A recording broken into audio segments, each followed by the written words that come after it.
It's important to do meaningful work because it's not just like you're sitting behind a desk doing paperwork and then at the end of the day it's like you finished your work, but how do you feel about it?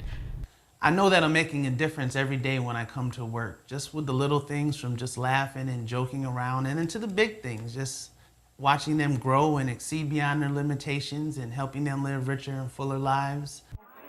Just feeling that sense of fulfillment. I don't know another job or another career as a professional that can replace that.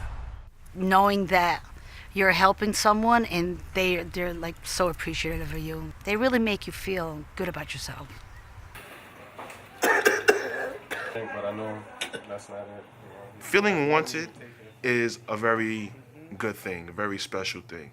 You know, if people know that they can come to you because you're a reliable person, then that should make you feel good. I hear some people say, oh, you know, it must make you feel really great to know that you're helping other people. I don't think of it too much like that. I just think of the guys, you know, on a more personal level of who they are. I like the people, plain and simple. I like the people I work with. I just like coming to work. It's fun.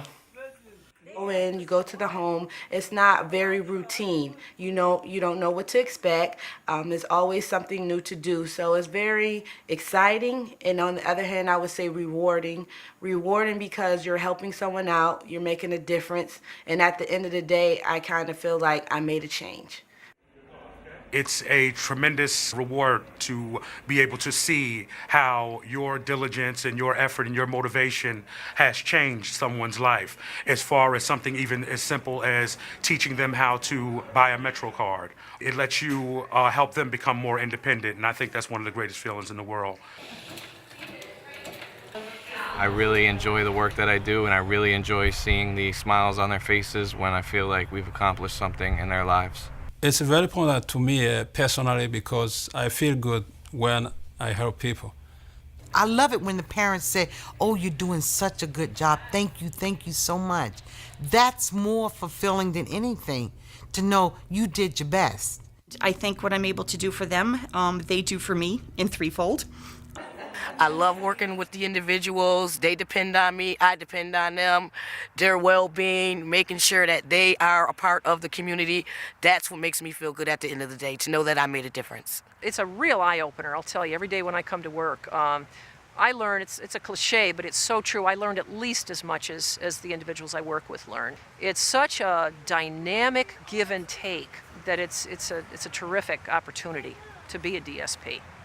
One of the reasons, or the main reasons why this is such a rewarding position, is because it betters yourself, just as it's helping an individual better themselves. Something I've learned about myself working in direct support is to be more compassionate and understanding to other people's feelings.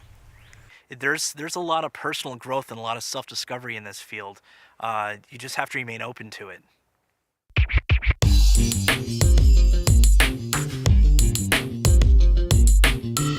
The most challenging part of my work is trying to make sure that everybody's needs are met. Sometimes it's hard.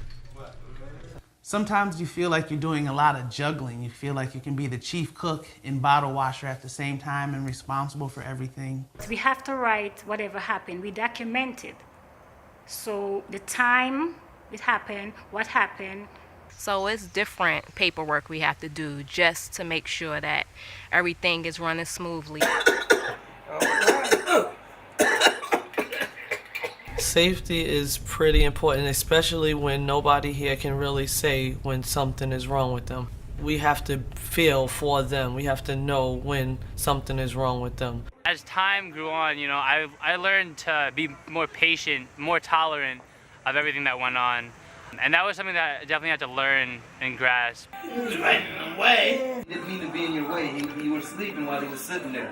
Working with challenging behavior is very difficult. It's scary because, you know, you have to get this person calm because you have other guys you have to deal with and you have to keep the other guys calm. He's never listening to me. He's yelling and screaming. He just spit in my face. So it's about, you know, having that patience and understanding to know that he's actually in crisis and he needs support and not someone just getting upset with him. They can push your buttons just because of That's how they communicate, is different than others. So you need to have some extra patience. Because you need patience. My God, do you need patience? Something that we take for granted every day is an issue for some of the individuals, and to be compassionate and understanding and listening. People quit because they're afraid, because there's many different disabilities, and, a lot of people, they're afraid of that. They don't give it a chance. You're very important to the individual you serve because of the relationship. It's giving that individual the assurance that you care for them and you're going to be there on a daily basis or when you're needed.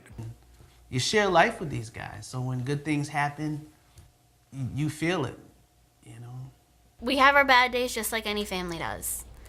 She'll yell, everything like that. She'll yell at me, but she knows I'll be back the next day. No matter what happens, I'll be back the next day.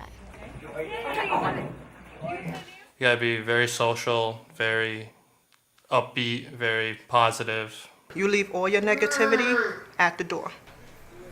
And you come in, you change your whole attitude, because how you act reflect on the girls. If you're depressed or you're sad, you're angry, you cannot let them see that.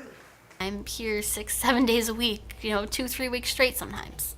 You really fall in love with the job and with the people, and it's hard in a sense to separate boundaries at some points because the people that you support become like your family members. I actually see Teresa more than my regular family. And sometimes that line does blur between where you work and where you live.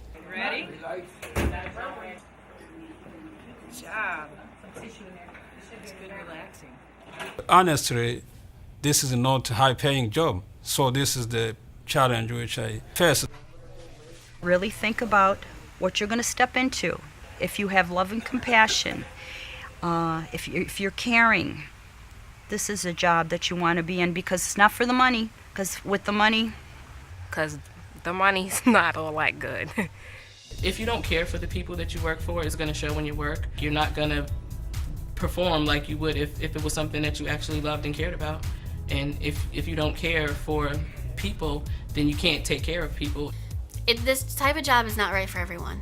You have to make sure that you're not selfish and that you're willing to give your whole heart.